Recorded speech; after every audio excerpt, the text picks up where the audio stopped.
కృష్ణా జిల్లా గుడివాడలో మాజీ ఎమ్మెల్యే కొడాలి నాని వర్గీయులు ఆక్రమించుకున్న స్థలాన్ని యజమానులు స్వాధీనం చేసుకుని ఝలకిచ్చారు.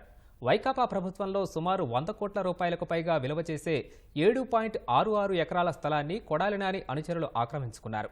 ఎన్నికల్లో తెదేపా ఘన విజయం సాధించడంతో స్థలం యజమానులకు ఎమ్మెల్యే రాము భరోసా ఇచ్చారు.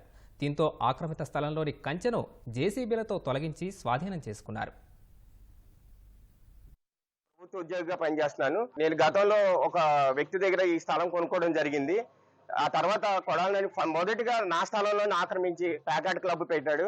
ఏంటని అడిగితే నా మీద మళ్ళీ ఎస్సీ అట్రాసిటీ కేసు పెట్టి నన్ను ఒక గదిలో బంధించి నన్ను నాణహింసలు పెట్టి నాతో బలవంతంగా సంతకం కూడా పెట్టించుకున్నాడు. అప్పుడున్న పోలీస్ డిపార్ట్మెంట్ అందరూ నాకు ఫోన్ చేసి మీరు కనుక విత్డ్రా చేసుకోవద్దు, నేను కేసు పెట్టి ఆ కేసులు అన్ని చేస్తేనే లేదంటే మిమ్మల్ని సస్పెండ్ చేపిస్తాను భయభ్రాంతులు గురి చేసి ఈ గడ్డం వేసాలు కేవలం నాని ఓడిపోవాలని దేవుడికి మొక్కుకున్నాడండి.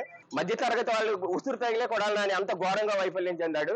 ఇది మళ్ళీ ప్రజలు కోరుకోవాలి. ఇంకెప్పుడు అలాంటి పార్టీని అలాంటి వ్యక్తులు కానీ ప్రోత్సహించకూడదు. ఈ బూతులు తిట్టే నాయకుల్ని ఎట్టి పరిస్థితుల్లో ప్రోత్సహించకూడదు. అభివృద్ధి కోరుకునే నాయకుల్ని మనకు ఉండాలి. నేను వైసీపీయే ఆయనకు సంఘాలు ఇచ్చాను.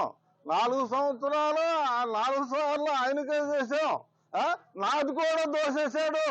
అంత ముందు మేము టీడీపీయే, ఈయనతో పాటు వైసీపీలోకి వెళ్ళాం. మమ్మల్ని ముంచేశాడు.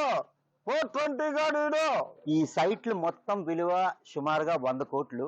ఫస్ట్ కోవిడ్ టైంలో బయటికి ఎవరో రాని టైంలో ఇక్కడ ఉన్న స్థలాలన్నింటినీ వ్యవసాయ భూములుగా మార్చేసి చుట్టూతా ఫెన్సింగ్ వేయడం జరిగింది. భగవంతుడు పంపించినట్టు మా వెనుగండ్ల రాము గారు మా గుడివాడ రావడం, ఆయన దగ్గరికి వెళ్ళి మా సమస్యని చెప్పుకోవడం జరిగింది. ఆయన చెప్పిన విధంగానే గవర్నమెంట్ వచ్చింది, మాకు న్యాయం చేస్తున్నారు. మాకు చాలా ఆనందంగా ఉంది. మా సైట్లు మాకు వచ్చినందుకు మేము చాలా సంతోషపడుతున్నాం. వైఎస్ఆర్సీపీ గవర్నమెంట్ వచ్చిన తర్వాత మరి ఈ ఎమ్మెల్యే 4వసారి గెలిచిన తర్వాత మరి ఎవరైతే నిరుపేదలు ఉన్నారో ఆ ప్లాట్లన్నీ ఆయన స్వాధీనం చేసుకుని భయప్రాంతులను చేసి రౌడీలను పెట్టి అధికారాన్ని ఉపయోగించి రౌడీలను పెట్టి మాకెవరికి మా ప్లాట్లు చూసుకునే అవకాశం లేకుండా నిరంకుశత్వంగా బలవంతంగా స్వాధీనం చేసుకుని ఇప్పుడు వరకు ఆయన హ్యాండ్ ఓవర్ లో పెట్టుకున్నారు. ఆయన హ్యాండ్ ఓవర్ లో ఉన్నాయి. మరి ఆ రోజున మేము ఎన్ని రకాలుగా పోలీస్ స్టేషన్ కానీ ఎస్పీలు కానీ కలెక్టర్ చుట్టూ తిరిగినా మా మొర ఆలోచించిన లేదు, మా పలకరించిన లేదు. మరి ఇవాళ మాకు అవకాశం వచ్చింది. ఆ రాజకీయ పతనం అయిపోయింది, బిగిన్ అయింది.